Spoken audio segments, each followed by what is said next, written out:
Got my hand wrench. Time to get rid of some awfulness. Something that bothered me since the day we purchased this intake are the blue fitting. To be fair, I'm dear friends with the person that sold me this intake, and it was kind of a crunch, last minute deal right before a race, I understand, but it's time for him to go. Much better. Much better.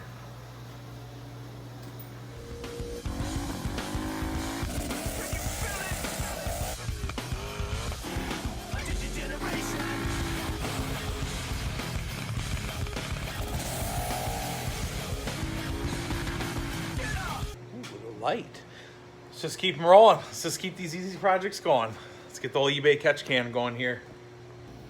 So I'm thinking somewhere in here.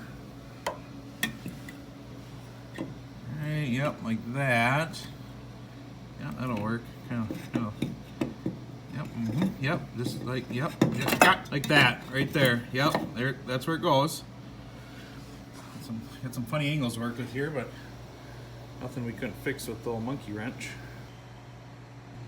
How to attach it? Do it, John. Drill the holes.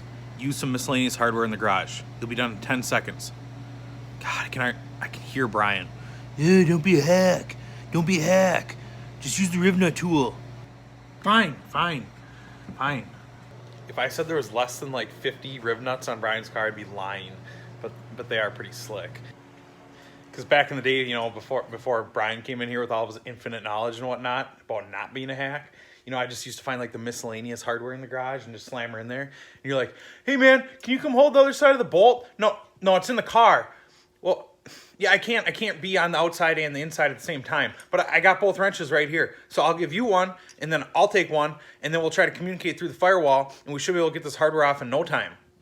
Let's face it, that's just embarrassing right at the racetrack. Hey neighbor, can you hold the other side of the bolt for me? There she is, more Amazon toolage. I used this all last winter and she worked out pretty slick. So all I gotta do is just drill a couple holes and then you just slide the old rivnut. Come on.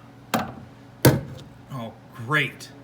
Okay, it turns out the Rivmaster 5000 doesn't work that great unless you've got a foot to spare behind the area you're working in. Need a 90-degree one. Ta-da! YouTube magic. Got the appropriate tool now. So we left off with the rivnut tool, and then I got really sick because I live in this awful shitty state where it's like -7 every time we go outside, and then I got more sick, and then I lost my voice, I couldn't talk, and if I can't make a YouTube video, what's the point anymore? So it's like 3 days later I got my voice back, kind of. I have to pretty much yell at you right now, and I'm gonna go through all this work and nobody's gonna be able to hear me anyhow, which you guys are probably like, that's great. I wish all the videos were like that. No talking, just worky. No talking, more worky. So I'm doing my best here. I'll turn the volume all the way up in the edit. We'll see what we can get done.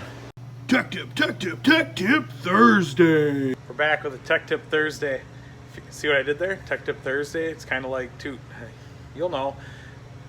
If you're gonna run Chinese parts, even if they're SFI, you want to check the fitment before you put it in the car. All right, looking good. Yep, all the holes line up. Good deal.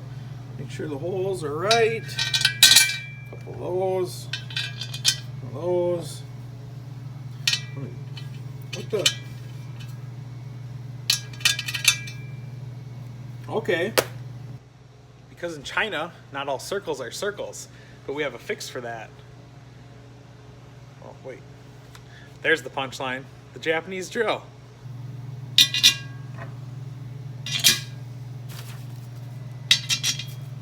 Much better. Unlike a serious tech tip though, your life will be way easier if you do some checking and fitting before you're in the car, trying to balance it with one hand and not drop it. Like in here, it's usually full of corrosion.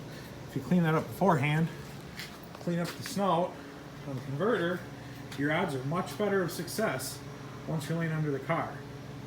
Yeah, I know they're stock bolts. I know. It's fine. God.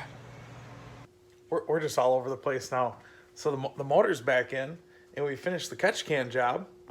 So I found this new home over on the firewall, all rivnutted. So you only need one guy, not two guys, to remove and install. We got the motor back in for the final time. check out the sweet powder coat on the front plate. If you remember, it was bare aluminum. And Matt came over, he's like, buddy, that's just not going to work for me. Looks awful. I was like, yeah, you're right. So took her down to our friend Derek, old Sloth Coating. Derek, aka Sloth, aka if it's not Sloth, it's not coated. And if it's not coated, it's not right. Aka if it's not Sloth, it's not right. And he's local, so you should check him out if you need a powder coating needs. But it's all back together and it looks super nice. So the motor's in, the catch can's in. It's time to put stuff together. Put the converter in training tomorrow. I gotta clean the garage. It's an absolute disaster in here. This video is all over the place. I don't even know where we started and where we stopped anymore. I got sick. I went fishing and came back and worked on some. And you're like, John, you can't just end the video now. I don't even know what just happened. There's a catch can, there's a motor, and that's all that really happened, and some powder coating. Stand by.